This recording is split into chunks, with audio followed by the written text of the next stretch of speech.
Ladies and gentlemen, boys and girls, children of all ages, Heavyweight Commentary proudly brings to you the four-year anniversary podcast champions of the world.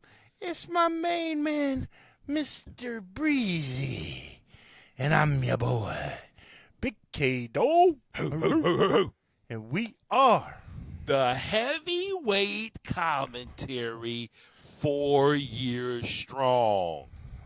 Let's go. for life. You know, YouTube just congratulated us on 3 years. I thought that was interesting. I wonder if that was just... Because we only been posting on YouTube for 3 years. Have we really? Yeah, because we did a year on TikTok before we started doing. That's fair. That's fair. Yeah, man. So, wow. We in the driver's seat. Been consistent here on YouTube. This is episode 25. Yeah. Man, listen, shout out to all those who are rocking with us on YouTube. Looking at the analytics, Big K-Dawg, and last year we gained 99 subscribers. Okay. That's huge, man. Dedicated individuals, you know, actual, real people rocking with the channel, commenting, showing love and supporting, man. We've been getting some crazy love on our shorts. I'm just enamored. We have 40-second shorts that have total of like 4 hours watch time. Nice. I mean, you think about how many times you have to watch 40 seconds to get 4 hours or 6 hours. It's crazy, y'all. Yeah. So it's not nothing, y'all. It's not nothing. You might say, well, you know, you're not doing all these views. Listen, we rock with the Heavyweight Nation. We appreciate the Heavyweight Nation for showing up, showing out. Thank you, guys. More to come. Keep rocking with the Heavyweight Commentary. But Big K-Dawg, man, we got a lot to talk about. Yes, we do. Yes, we do. Good gracious almighty, man. Where do you want to start? You know what, man? I'm geeked off of AEW, bro. I'm just so geeked I couldn't wait to talk about it. I'm just so jazzed up, brother. Yeah. Oh, man. wow. Oh, yeah. Oh, yeah. Oh. Oh, yeah. Oh. You know, the Breester brother is just so geeked up. You know, I got the 16-inch pythons right here. That's it? I say 16. I mean, I don't know. Maybe they're like 13. They 17, but you keep them clean. Exactly. You feel me. Yeah. AEW, bro. You watch Dynamite? Ah! Man, you got to go back. Since I have the day off tomorrow and I'm driving across state, I might have a little time to partake. Drive safe, please. All right, y'all drive safe out there. We're not recommending that you do anything behind the wheel of your vehicle that you shouldn't do. Of course, Big K-Dawg is saying he's going to watch it beforehand. Yeah. Wink, wink. Yeah, beforehand. All right. But no, bro. AEW Dynamite, man. This was popping. That was the golf one, right? No, that was last week. That was last week? This one, few things happened, man. We had a great return in the form of the Machine. Brian Cage answered an open challenge from Kevin Knight. He's not little. No. Kevin Knight. However, yeah. He did lose to Tessa Blanchard. You know, bro, I thought about that the whole match. Because Brian Cage is more jacked than ever. I mean, coming out looking like he got ding, ding, ding, chiseled. And Kevin Knight's not a small guy. But yeah, but he's not like muscular. He's not like Brian. He's Brian wiry. Cage. He's wiry. He's not like Brian Cage, that's for sure. I agree.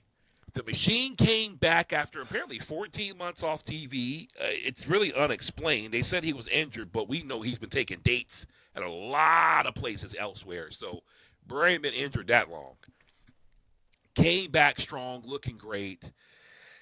I like how they booked him. Kevin Knight did a lot of high-flying offense, as you would expect. Brian Cage brushed him off, Big K-Dawg style. You would have appreciated that, working like a big man should. But then, as is typical of Brian Cage, he pulls out moves in his arsenal. He does more stuff that says, I'm a big man, but. And that's where I sometimes get frustrated with Brian Cage. I love the Machine. Just when he says, "Oh, I can match the cruiserweight," I don't know, Big K. You tell me, man. What do you think about big guys and versatility? How much is too much? I think it's too much when it looks forced. If it looks like it's something that they can do naturally, I'm okay with it. I mean, think about one of our biggest supporters, Brian Clark. Yeah. He invented the flying big man, really. Facts. But the stuff he did looked natural. Yeah. It didn't look like he was forcing stuff to be done. Yeah. That I'm okay with. I don't like it when you can tell that they're not comfortable doing some of the things and they're doing it, I don't know, because they feel like that's what they need to do or whatever. I don't like that. I don't like when it looks not real. I appreciate that perspective, and I'm with you, bro. Now, Brian Cage, there's certain things that he can take out of his arsenal that I'm like, yeah, okay, I'm with that. But to me, in a match with Kevin Knight can go all over the place. He can flip, fly, frolic, and do whatever he wants to do. I'm cool. When you're working Kevin Knight, I'd rather see the whole match. You and Kevin Knight are juxtaposed to one another. You work big man. Kevin Knight works smaller, and he's trying to take you off your feet. It got to a point where he kept taking Brian Cage off his feet, where they're almost evenly matched, and I'm like, nah, man. Nah. And the way they booked it, Machine came back. He's stronger than ever. He's bigger than ever. Then I'm like, Kevin Knight shouldn't win. Brian Cage should take the TNT Championship, even for tonight. I'm watching the whole time. I'm like, if Brian Cage doesn't win, I'm dissatisfied. Great match. Great match. The guys did great. Kevin Knight eked out a win. But, yeah, I'm just not a fan of that booking when a guy comes back like that strong, that tight, that ready. He just should have took it.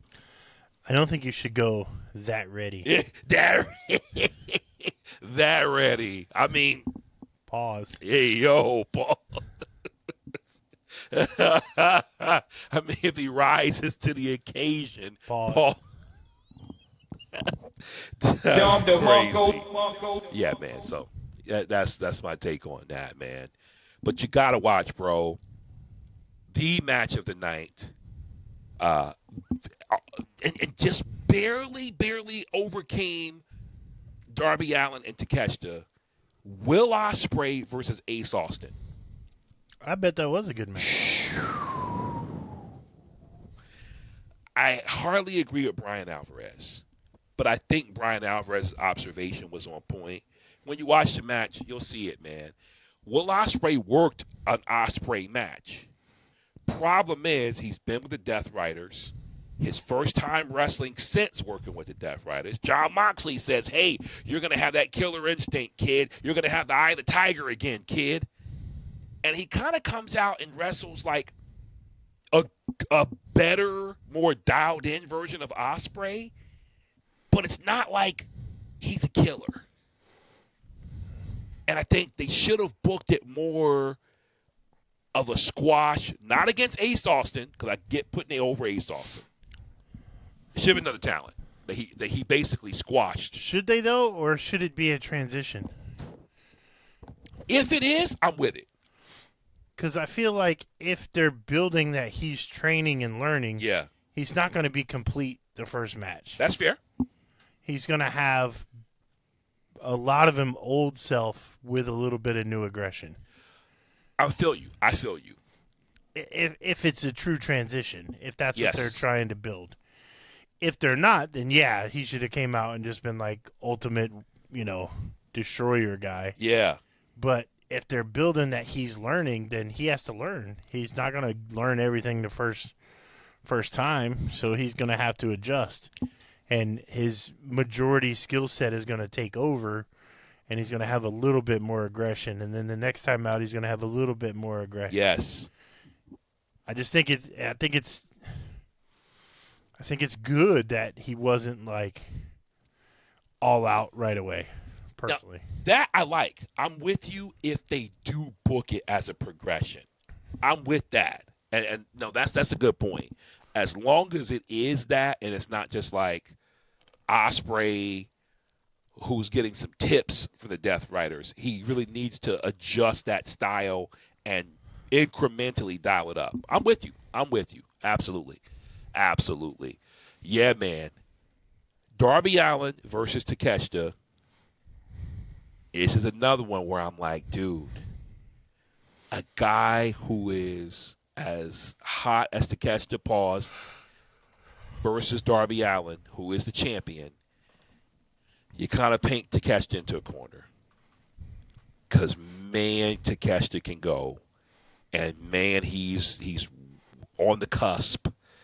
Great match. Darby Allin really had his hands full. Bro, at one moment, Takeshita did something I have personally never seen.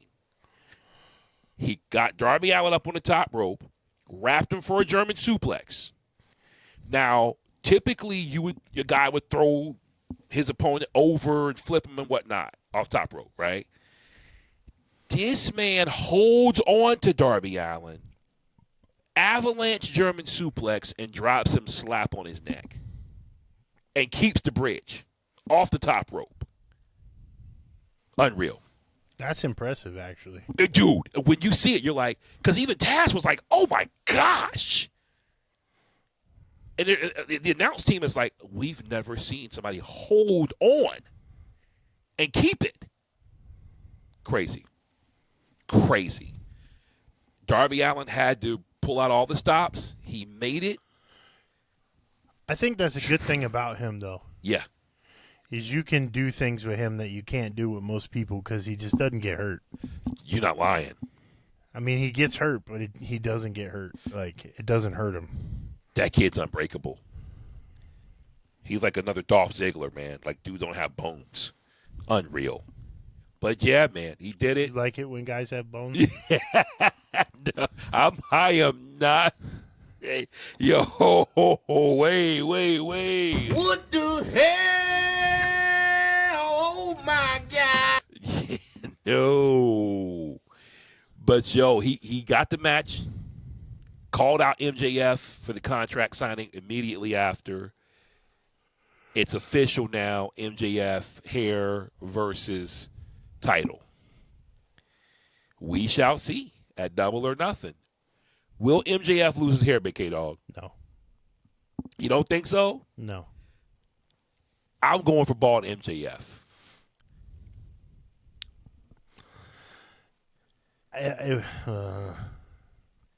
Yeah, I mean, I can see it both ways. I just don't think he's going to. Yeah, my money's on bald MJF. We shall see. AEW's hosting the Owen Hart tournament. And quite a few big names in here, man. Yeah? Oh, yeah. Men's tournament.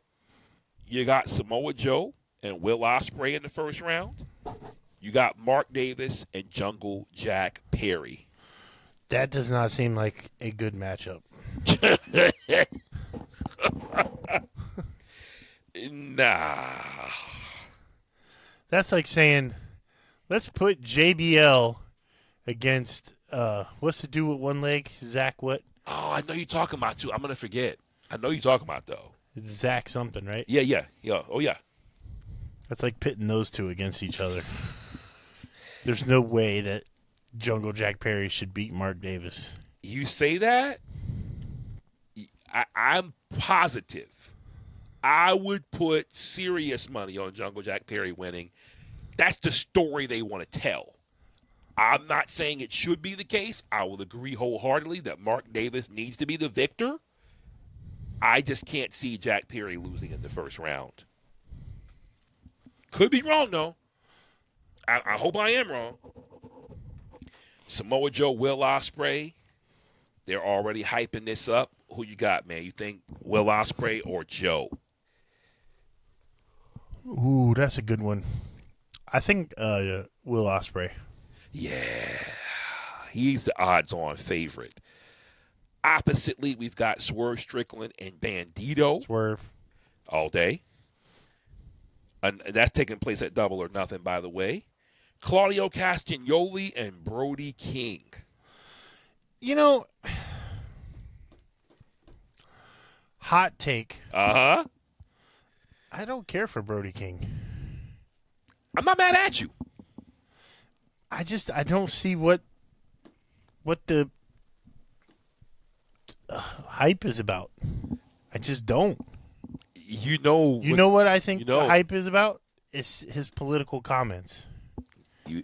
Bro. I think his in-ring ability is that of somebody on the independent scene that's been going for about a year and a half. I just don't see like high quality caliber talent in him. I just don't see it. I could be wrong, but I just don't see it. Wow.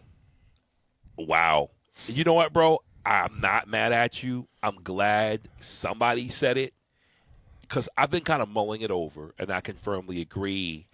You know, when you're outspoken on Twitter with obviously your political views, when the hottest thing you had going just fell apart because the leader of your faction left the company, and now you got to figure it out. I think he obviously has a character. He has a certain uniqueness about him. Yeah, man. But in ring, nah. But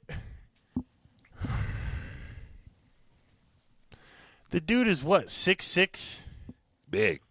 Like 3-something? Yeah, he's big. But he fights like he's 145 pounds. You're not lying. Like, soft. In the words of Enzo Amore and Big Cass, there's only one word to describe him, and I'll spell it out for you. SAWFT. Soft. Hey, you going all out. Yeah. Dang. I don't see like why everybody is so hyped on him. I personally just don't. I that's fair. I think you know what it is. I think the best comparison that I can make, and this is not a good comparison, I think what he's trying to work is a Kevin Owens style. It's not anywhere near on par with Kevin Owens. But I believe Brody King is trying to work a Kevin Owens style. Yeah. All right. Yeah. I'm going to compare this to something that I know a little bit about. Yeah. I'm going to leave names out. Yeah. For, people's feelings don't get hurt. Sure. We had a kid on our team, right? Most of the time he batted leadoff. Yep. 165, 175 pounds. Kid was in great shape. Yeah. Fast as lightning. Spent most of his time trying to hit home runs.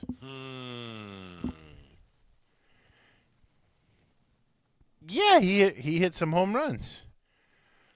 I hit the ball farther than he hit it on a good day. Wow. It's just size. Right? Yeah. And I tried to get him to understand I'm not hating on you because you're hitting home runs. Yeah.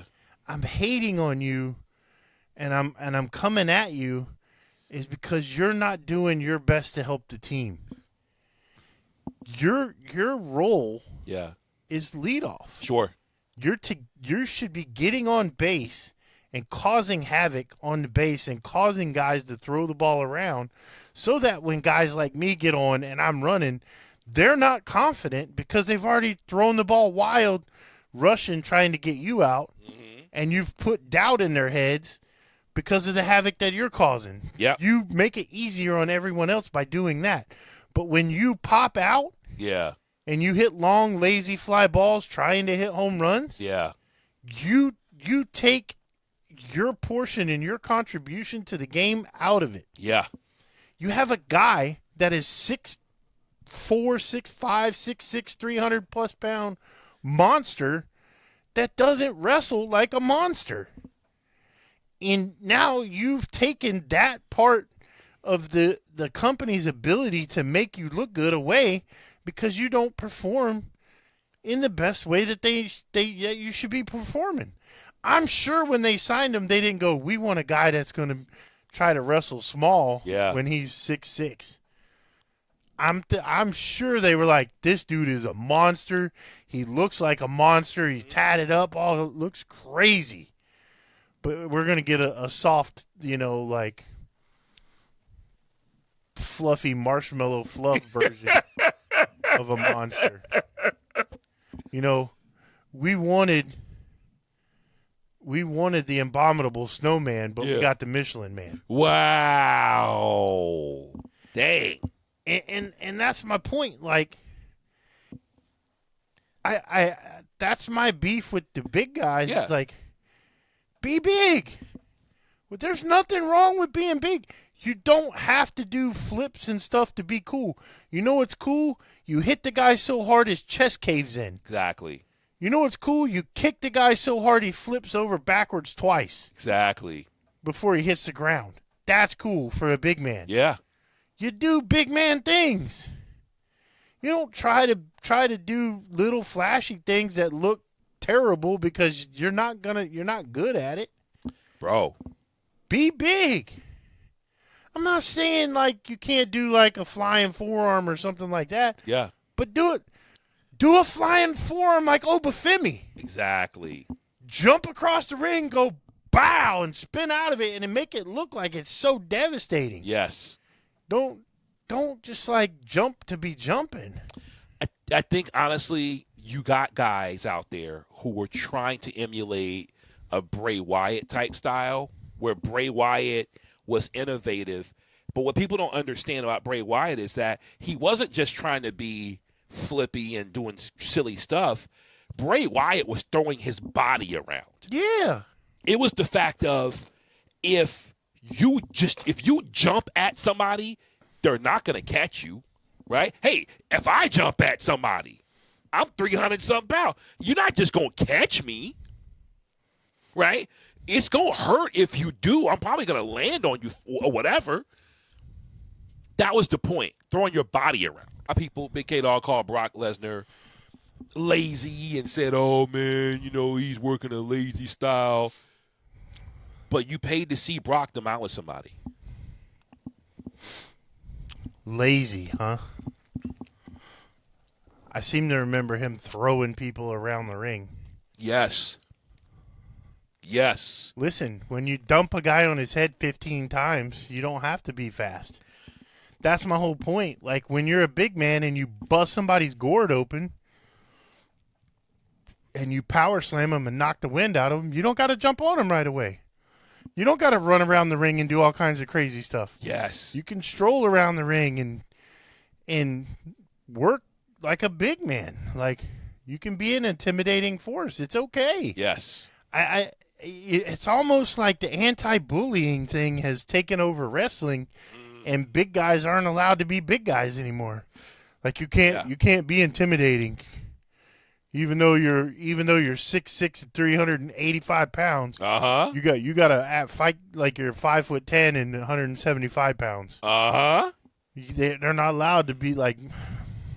It's funny you mention that because on Monday Night Raw, I was thinking at the back of my head when Obafemi grabbed the Garzas, I was like, how is this gonna go over with WWE and anti? Oh, he bullied the crap out of them. Exactly. He snatched him up, beat him up, and threw him up in the back, and then grabbed him, took him to the ring, and tossed one dude over top of the other dude. That was whoa. But that's what I'm saying. And then he runs and dives like halfway across the ring and goes, bow, and spins out of it like Booker T used to. Like, dude, that looks like something a big man would do. I'm okay with that. Yes.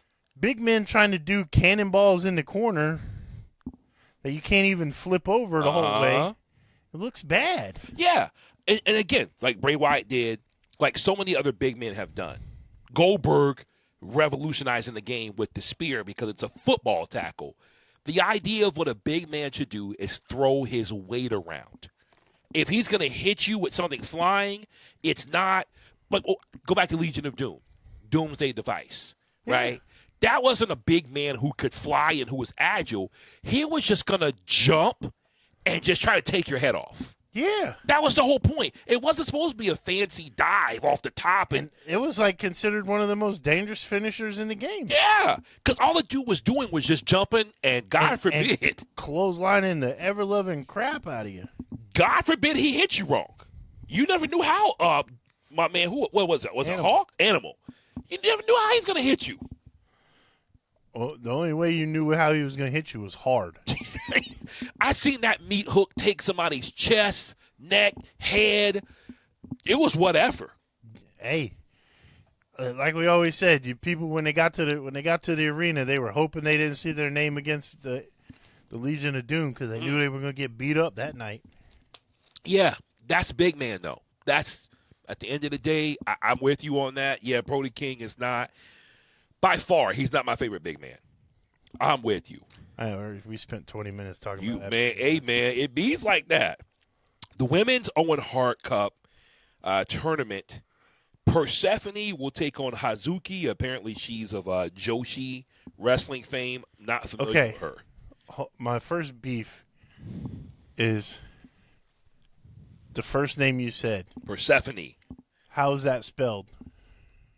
Perse phone. Persephone. Purse phone. Purse phone. Persephone. Isn't that how you? Is that how the Greek say it Persephone, but that's not how you would. Purse phone. When you read it on the screen, it looks like purse phone. Purse phone. That's not how. Well, I'm sure the Greeks obviously didn't have those consonants. Well, I remember that from Greek mythology back in the day. Persephone. Next thing we're gonna have. Next up in the main event, please welcome Jasmine to the ring. Jasmine for your featured match, ladies and gentlemen. Hey, if you know, you know. That's what it sounds like. Persephone's a unique one, man. Coming up next in the main event, Lexus. Hey. She's a college student working her way through law school. Dental hygienist.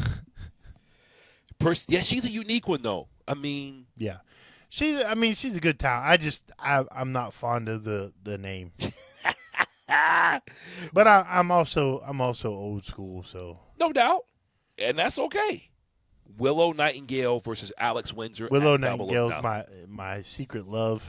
She could do no wrong. Secret lovers. I'm telling you. That's what they are. She don't even know. Willow Nightingale, Alex Windsor. That's going to be quite the match. Mina Shirakawa versus Athena. Woo. That'll be a good match. Woo. I'm going with Athena. Man, I want Mina to take it. But then again, I am enamored. I am absolutely. She does fit the profile. I'm infatuated with Mina Shirakawa. Only because that entrance. That would have. You know what? Let me not say that. But that would have probably sent a lot of wrestlers straight back to the back. That girl, she does not blow up. And she hits a full dance routine. She be getting it when she come out. With the Oh, I love that. Love it. Yeah, I think Athena will take it, though, but I love Mina. Sky Blue versus Sari. Don't know her. I guess she's also of Japanese fame. So, pretty stacked tournament, man. Pretty stacked tournament. For the men's, out of Ospreay, Samoa Joe, let's say Swerve Strickland, because those are the top names. Mm-hmm. Who you think is going to take this tournament early on? Swerve. Who? You got Swerve. I got Ospreay. Let's see. Out of the ladies, let's see. We got Mina, Athena. Willow. This will be her second tournament win. Who you got for the ladies?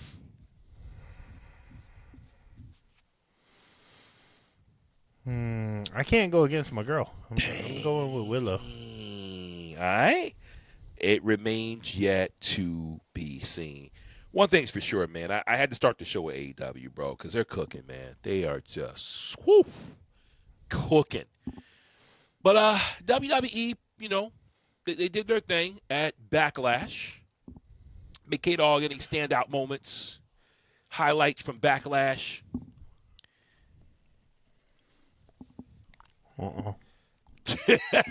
Dang. It really, it was okay. I will say I missed the first match, so I didn't see that one. Yeah, I started a little late. Watched Braun Breaker versus Seth Rollins. Yeah, that match. I didn't see that one. Good match. Of course, those two should be good. It just confirmed one thing, that Braun Breaker is ready. Just you can put whatever title you want on the kid. You can put him on the main event. I've started to watch and watch with, I guess you would call it talent scouting eyes. Yeah. In a sense of like, if I were looking at this roster, who would I say is, at the point where they could be moved up? Yeah. He is definitely one. Oba is definitely one. Yep. Sol Ruka is doing great on the main roster. Ruka's ready. I would honestly move Becky out of the way just because I don't like Becky. Sandman. Yep. Get her out of the ring. We don't need her anymore. She did what she needed to do, and that was hold the place until they could get talent ready for her. Exactly. Okay, great. Now step aside. I don't need the women's tag team champions, Saraya and Bree Mode. Step aside. Big Mommy Cool and Roxanne need to be the women's tag champs. Amen to that, brother. Amen. Big Mommy Cool's another one that has a hard time of doing things wrong in my eyes. Big Mommy Cool ready, but I'm going to tell you this, man. The one who stepped up from, like, we're talking about from close to the bottom of the list to damn near leading the pack is Roxanne Perez. Oh, yeah. Roxanne Perez, man, listen, shout out to my Mexican brothers and sisters, y'all. Because I don't know if it was Abuela, Titi, who was feeding that girl. Yeah. Y'all got it right. She does fit the profile. Y'all got it right, though. Because Roxanne, she was a little bitty thing. And then next thing you know, you say, wait a second, Roxanne. What happened? Got a brother going Booker T on him. I said, oh, my gosh. Yeah, Roxanne for the win. Believe it or not, you're not going to believe me when I say this, but Logan Paul has really, as a heel, yeah, he does exactly what a heel should do. Agreed. I love when he goes in on, doesn't think that YouTubers and influencers should be. I love that. Yeah, because you know what he's doing. Yeah. That to me is awesome. Like, I'm a wrestler, guys. I've always been. This is always been my dream. I'm a full-time wrestler. Oh, man. Yeah. Priceless. I'm not an influencer. Priceless. Yeah, and just the way that he leans into it, is great. Do I think he's a good person? No. Again, I've said this before. I can separate the person from the character. Yeah. I don't care about Logan Paul, the person. Yeah. As a wrestler, Logan Paul, the heel, is great. We need heels like him. Yes. Yeah. Yes. You gotta have antagonists so that your protagonist can be good. Yes. I really like Finn Balor. Like, Oh yeah. he's kind of gotten back to the Prince Nevitt that first came over. Yes. You know, where he's dominant. That dude's one of the best wrestlers in the business. Can have a great match with anybody any night of the week. Drop him off, whatever. The only thing that I found this about, you know, again, watching from a prospecting point of view, something that I've noticed about WWE as opposed to AEW, they have very repetitive matches. Oh, of course. You're going to see, like, the greatest hits in every match. You know it. You're going to see a sling blade. You're going to see the jump kick into the corner. You're going to see a certain few moves, and you're going to see a couple of them more than once. Oh, yeah. And they still can't get out of the person comes out hot, then they start getting beat up for a long time, and they come back and win. They haven't figured out how to switch that formula yet. Every single match follows that formula. It's 2K formula, bro. It's literally, they're booking it like the video game. They literally are booking like the video game. 100%. Maybe they just do that in the back. I think so. I think that because what happens is you have, in the video game, you have signature moves. Yeah. They shifted years ago. They started using the word, if you notice this, they use the word momentum so much more on purpose because they incorporated that into the video game. It was, oh, this guy has momentum. This girl has momentum. And it would be, and their matches follow that pattern. How's that go again? uh. One more time for my brothers in the pen. Like that. Like that. Momentum, baby. Yeah, other than that, those things, Yeah. I think he's doing really good. Yeah. Obviously, Dom and Liv are doing really good. Come on. I'm trying to think of other people on the main event roster that are doing good that I like. I think somebody who's very underrated right now is Kiana James. Yeah. She is really good. She just hasn't gotten the opportunity. Yeah.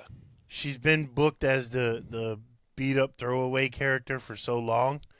Like, that's how they did her in NXT. I mean, she was a tag team champ, and then she was kind of a heel for a little bit, but then they just beat her up a lot. Mm-hmm. And they kind of transferred that to the main roster where she just gets beat up all the time. But she's actually a really, like, watching, she's a really good talent. Don't care about AJ Lee.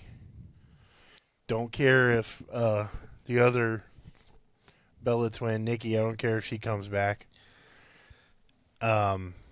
They got to work that Legends deal and call it a day. I think they pulled the plug on the Nia Jax and Lash Legend too soon. I think they should have let them stay champs longer. I'm perplexed.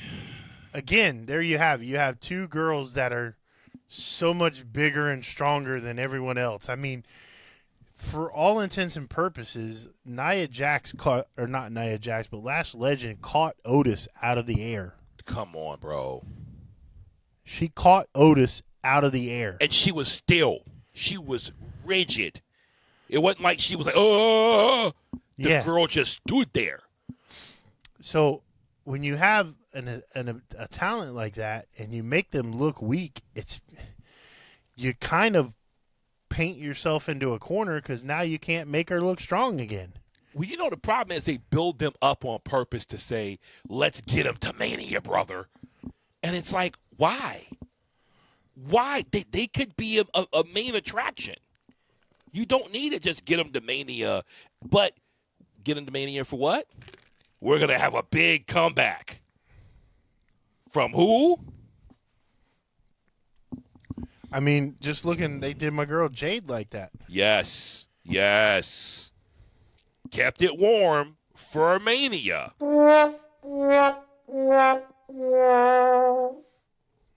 Just so you could strip it. Yeah. Make it make sense. Then you cross over to NXT, and you got a little girl down there, Kendall Gray. Kendall Gray, yeah. Bro, I'm telling you, when I say this, if you watch her, she has got it all. I agree. She's got charisma in the ring. She's got the ability. I mean, she used to wrestle high school against guys. She's got the in-ring physical ability. She's made the translation from Greco-Roman wrestling, amateur wrestling, to WWE. She's made that transition, which most of those people have a hard time. Tyra May Steele now out of the company. Sure. Because she couldn't. Tyra May Steele's problem was Tyra May Steele couldn't get out of Tyra May Steele's way. She tried to be this thing that she wasn't. And it's noticeable when you're trying to be something you're not. It doesn't come off as real, and nobody cared for it. Now, were they pushing her in that direction? I feel like they were pushing her to be a darker type character or a meaner character. I mean, they did some of that in LFG. Yeah. But when you have the, I mean, she's an Olympic gold medal wrestler. Sure. She has the ability physically. Sure. She just had to put it together. And trying to be a baby face, she was being soft. Yeah. So I think what people lose in the translation is the biggest comment, like if you listen to NXT, the biggest comment you hear from the coaches is you gotta get tighter. You gotta make it look real. You gotta lay it in. You can't. I mean, they're throwing punches and kicks that were 1.5 feet away. Yeah. Like they're doing this. Nah, I ain't gonna do it. And it just doesn't look good. And she could never get that because I don't know if she was afraid she was going to hurt somebody. Yeah. But she could never, like, I don't know. It just never worked for me. Legit. And so, like, when I read her name on the cut list, I was like, makes perfect sense. I didn't think they should have made her the winner of that NXT. Yeah. LFG. I thought for sure they were going to do Xena. Yeah. And they made that girl lose twice, and now, look, she's doing, like, bodybuilding and stuff like that now. I mean, she's still in the NXT. Sure. I think she's actually on Evolve now. Dang. And she was good, man. I just again, just trying to watch it as a talent perspective thing, and not like I'm the greatest talent scout or whatever. I just recognize they've called up a lot of talent. Oh yeah. In NXT. Oh yeah. And they've signed a lot of talent from around the world. Oh yeah. So it's NXT is actually really, really good right now. You know, man, speaking of NXT, I saw the debut of Naraku. Did you see his match? You know, I will say, honestly, I watched the highlights, so I saw a snippet of the match and the finish. The thing about Japanese wrestlers, and you take Okada, he does the Rainmaker, you know, I get it. There's another guy I'm blanking on. But what I find, well, Shinsuke Nakamura, the knee, Kid Sasha, which is a great move. Their finishes are more realistic, like I'm knocking a guy out. What Naraku, he's doing like the STO Uranagi type thing. I feel like I just want to see something a little bit more WWE-ish. I like it for Japanese wrestling. I think that's my only challenge with him is like something that's going to pop more because a lot of guys are doing STOs and Uranagis to where it's like, is that really a finisher? I don't know. That's me. That's me. I think he does like a twist into it though, doesn't he? Like it's not just a Uranagi. Yeah, I have to go back and watch it. and really check it out. Because like I said, I saw that snippet, and it looked to me like it was like an STO. It was hard. It was like, yeah, you're going to knock a guy out doing it. It just was, that's Japan. And he's a Japanese wrestler, but I'm like, on this stage, I want to see him do something a little bit more devastating. Now, did you see his promo after the match? I did not. He looked at the camera and goes, I am pure evil. Ooh. We can work with that. Like I said, I think he could be the Japanese Undertaker. I think if they can book him to really dial into that dark character, I think he could be that at that level. Yeah. He could fill that void. Word has it TKO is not hot on that. Oh, TKO. Hey, hence the Wyatt 6 being gone. You got Danhausen running around playing, Mr. Really nice, really evil. Ha, ha, ha, ha, ha. I don't get it. I don't. I don't. I want to. I want to get it, but I don't. But you know why, honestly? It's before your time, before my time. Danhausen is hearkening back to, we're talking about like Elvira, which I obviously love Elvira, but that's still before my time. Vincent Price, you're talking about like old Monster Mash. And he's kind of trying to bring that hokiness back. It's not my taste. Just not it. What do? You put him in a match against Miz and Kip Wilson. I skipped it, bro. I skipped it. And you have Minniehausen come out. And then you have Minniehausen go into the translator and come out as a bunch of Minniehausens. I watched that entrance, and then I said, I'm not doing this. I'm not doing this. Now, where he should be, if WWE is smart, book him in doggone AAA and make him a huge star in AAA. Because that's where gimmicks like that get over every day of the week. They love that. That's just, in Lucha, all of that foolishness, and not to hate on Lucha, I love Lucha. It's just the antics and the chicanery, if you will. That's where that belongs. Can you spell chicanery? I feel like, what would it be? I don't know. Okay. But the antics of it all, that AAA, that's Mexican television anyway. That's just how it is. I think he'd be great in AAA. Let him come out and feud with Mr. Iguana. And Minniehausen can feud with Mascara Dorada. Or what's the little guy's name? Mascarita Sagrada. Be perfect. What if it's the same person? That would be crazy. If Mascarita Sagrada was wow. It's kind of wild. Interesting. But yeah, man, I could see that, and that makes sense. He's already made up. He's already got a lot going on. It's a big personality. That could work in AAA.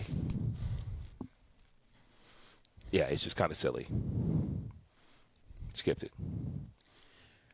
What do you think of the Roman Reigns and Jacob Fatu developments? Backlash, post-backlash. What do you make of... Backlash. Yeah, what do you make of this feud? Is it worth the while?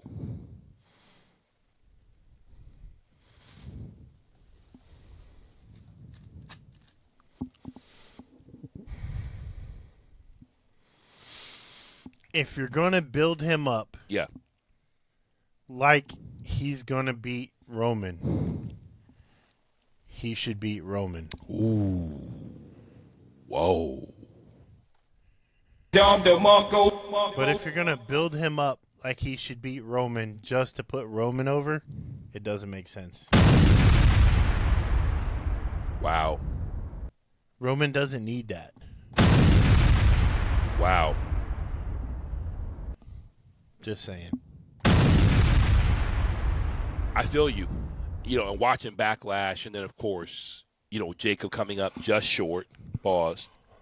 Roman basically cheating and eking out that victory. Then Monday Night Raw, Jacob Fatu just demolishes Roman, holds up the title. I felt that same way, Big K-Dawg. I felt like, dang, man, he just needs to be a turnover. It's like CM Punk versus Braun Breaker. I just hope they don't do the same thing. I think in Roman's head, he's getting Jacob Fatu. I should say he's giving him the rub, pause, and Jacob Fatu was looking like a main eventer. But to your point, when a guy gets that close and you're like, nah, not yet, what do you mean? You almost waste the moment. L.A. Night, yeah. Whoo. Wow. Yeah, I think it's time for Eli Drake all over again. Yeah. Eli Drake should go ply his trade. Because this is sad. Dang, that's sad, brother. When you bring up that. The sad thing is you brought up that name, and I was like, oh, yeah, he still works there. Yeah. Wow. Just wow, man. All right, man. I think that's a good stopping point for us. I think that is, my brother. We kind of hit on a little bit of everything. Absolutely. Listen, man, tune in. Y'all stay tuned. Got a lot more in store. Rock with the podcast. Rock with everything heavyweight commentary on all platforms. You'll see shorts coming out of this and all kind of fun stuff. All right? Love, peace, and chicken grease, y'all. Stay heavy. Stay heavy.